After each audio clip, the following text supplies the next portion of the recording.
What's up, guys? Welcome to your 46 Android tutorial for the new Boston. What we're going to do in this tutorial is I'm going to tell you about the onCheckedChange method, but first I wanted to make sure you guys got everything set up because I forgot that you guys probably want your variables the same as mine. So here's for my data class. Set up two buttons for the start activity and then start for result, the text view, or the edit text view. Then again, for the data class, you want to use the get layout, and then I created this initialize method, which initialized all those variables, set the references, set the OnCheckedListener to this, and then I just want to show you this as well, because before I tell you guys to do the view.onCheckedListener and do it that way, but also you can just type OnCheckedListener, but if you hover over, you have two different classes where the OnCheckedListener comes from. One's from the dialog interface. You don't want that one. You want it coming from the view package. So just click on that one, and then again we just have to implement that. So there we go. We have our onClick method set up for the most part. We'll get into that later. But also the other thing I wanted you guys to change real quick is our send XML. I forgot I wanted to add one button here. So just drag and drop a button in there.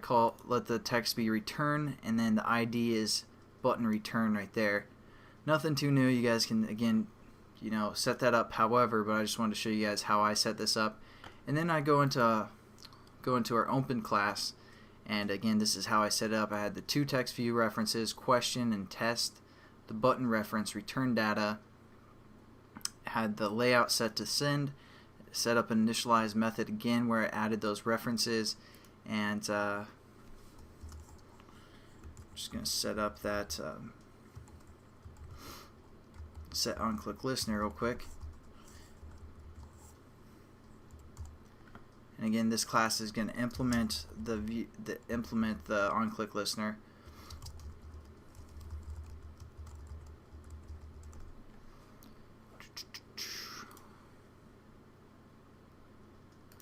So there we go. We have the basic setup. Now what we want to do is basically reference this radio group. If we reference the radio group, we can get some information about which button was pressed. So what we're going to do is we're going to set up a global variable. Whoops. It's the menu class, don't worry about that.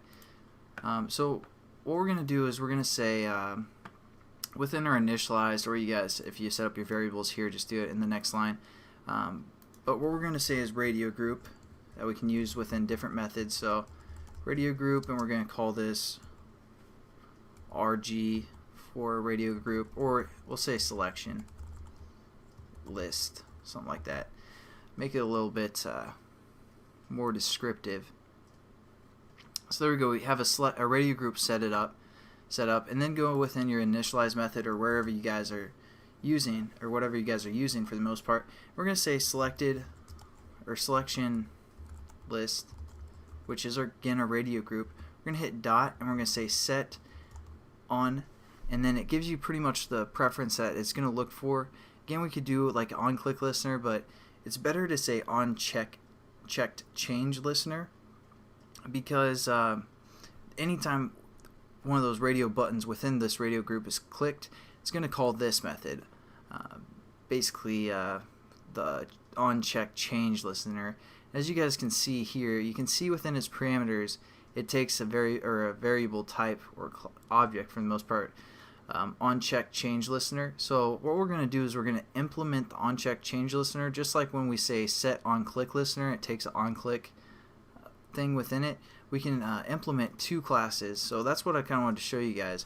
And again, we're just going to say this because we're going to implement it. So how you implement two classes is you just hit comma, and then do OnCheckedChangeListener, because again this is a class name that this set OnCheckedChangeListener is looking for. So all we got to do is hover over it and say import, and again we have two options. We want to import it from the radio group class, so select that one, and again we have to use the methods every time we implement something, so add unimplemented methods. Now when you implement something, again you have to use the method within it, and when you extend something you can use the method in it. But the thing is, you can only extend one class, so I couldn't do like another class here or something. But you can implement more than one class, so that's nice. That's kind of a difference between implementing and extending as well. So basically, when we scroll down, this is for our button that we have, that return button that we set up, and this is for a radio group.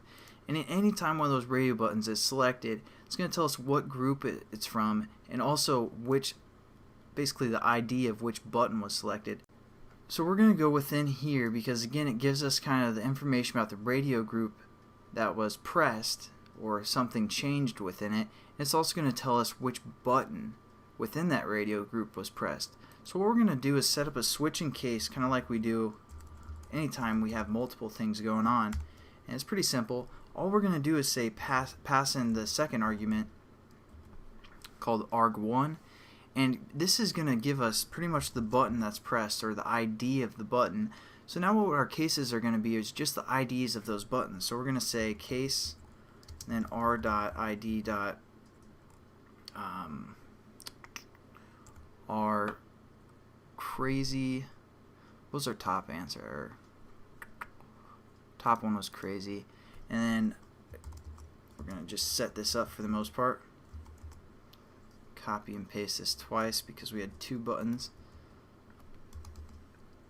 And then change this from R crazy to R sexy and R both. Then Control Shift F for format. You can do that in Java as well.